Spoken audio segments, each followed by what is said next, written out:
there's a particular kind of person who moves through the world like they're tuned to a frequency others can't hear. They pause mid-conversation, eyes distant, as if listening to something invisible. They see patterns in rain puddles, stories in strangers' faces, entire universes in moments that others walk past without noticing. You might know this person.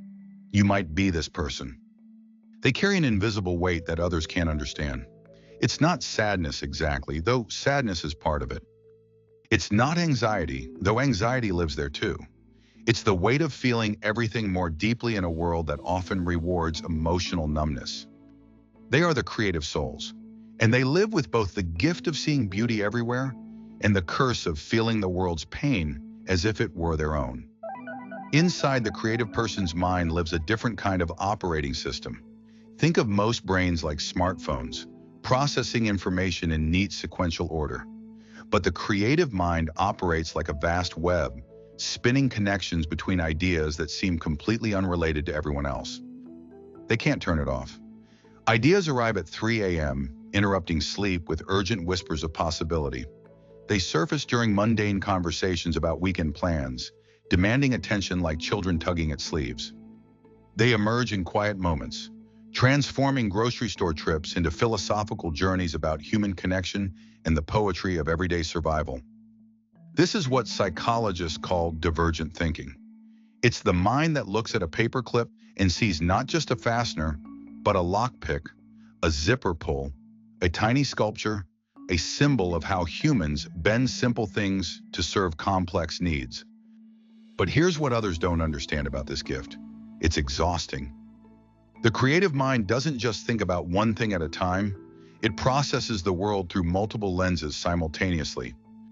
They're having a conversation with you while also noticing the way afternoon light hits your face, composing the paragraph they'll write later, and feeling the emotional undertone of what you're not saying. They absorb emotions like a sponge absorbs water, not just their own feelings, but the feelings of everyone around them. The stranger's loneliness at the coffee shop becomes their afternoon melancholy. The tension between two people at the next table becomes their evening anxiety. The joy of children playing in the park becomes their momentary lightness. This emotional intensity isn't weakness, it's raw material. Every feeling becomes potential fuel for creation. Every observation gets filed away in their internal library, waiting for the right moment to emerge transformed into art, words, music, or ideas that help others make sense of their own experience. But living with this level of sensitivity means existing in a state of constant emotional weather. They don't just experience their own storms, they feel the atmospheric pressure of everyone else's approaching rain. The creative mind operates like a radio that picks up frequencies others can't hear. They catch the subtle harmonies in conversations, the hidden rhythms in daily routines, the unspoken melodies that connect human experiences across time and space. They see beauty in places others overlook, the way shadows fall across broken concrete, the poetry in overheard phone conversations, the profound loneliness in crowded rooms, the hope hiding inside cynical comments, the love disguised as criticism. Yet this same sensitivity that allows them to create also makes them vulnerable to overwhelm. The world often feels too bright, too loud, too much. They need more recovery time than others, more space to process, more silence to sort through the constant input their minds are collecting. They've learned to see the world as both magnificent and tragic, often simultaneously. This dual vision is their superpower and their burden. They can find wonder in the smallest moments, while also feeling the weight of all the world's unprocessed pain. Their minds work differently, and that difference comes with a cost. They ruminate not just on their own experiences, but on the meaning behind everything they witness.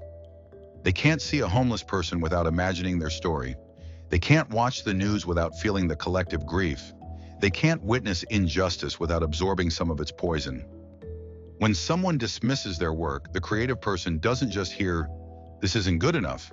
They hear, "Who you are isn't valuable." When feedback focuses on flaws, they don't just see technical problems. They see evidence that their way of experiencing the world is somehow wrong.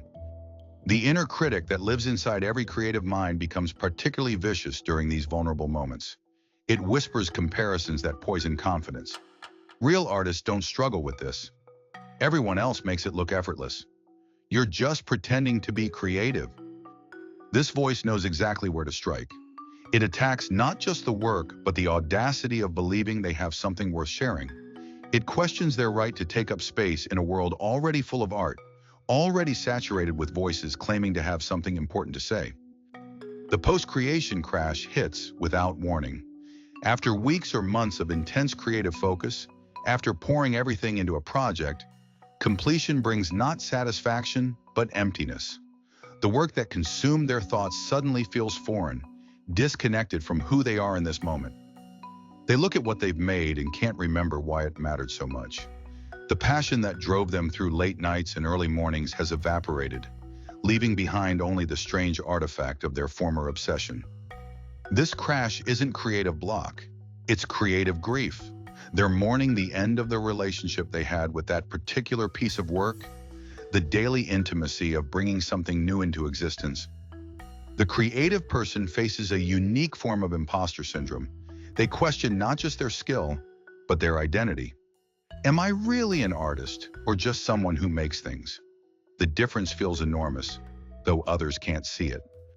They watch other creators with a mixture of admiration and terror. Everyone else seems to know secrets they haven't learned. Everyone else appears confident in ways they've never felt.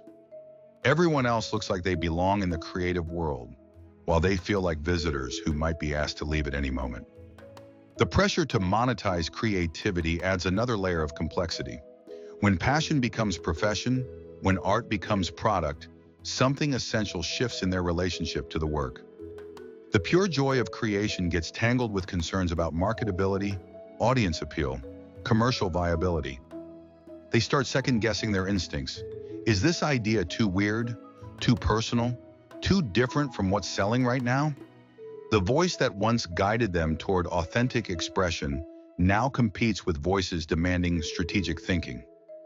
The most heartbreaking part is watching their work get misunderstood. They create from a place of deep meaning, but others see only surface elements. They pour their philosophy into a painting, but viewers comment only on the colors. They embed their worldview in a story, but readers focus only on plot mechanics. This isn't about ego or needing praise. It's about the profound loneliness of being seen but not understood, of sharing your deepest truths and having them treated as entertainment or decoration. Learning to separate self-worth from creative output becomes essential survival work. The creative person must develop the ability to love their work without needing others to love it the same way. They must find validation in the process rather than the reception. But this separation is never complete. Part of them will always be vulnerable to the world's response to their creations. Part of them will always feel exposed when they share what matters most. This vulnerability isn't weakness. It's the price of making art that matters. It's the cost of translating inner experience into forms that others can witness and feel. But here's what the creative person needs to understand. Your sensitivity isn't a flaw to be fixed. It's a superpower disguised as vulnerability. The world desperately needs people who feel deeply and translate that feeling into forms others can witness. You are the translators between the seen and unseen worlds, the ones who make the invisible visible, who give voice to experiences that others carry but cannot name.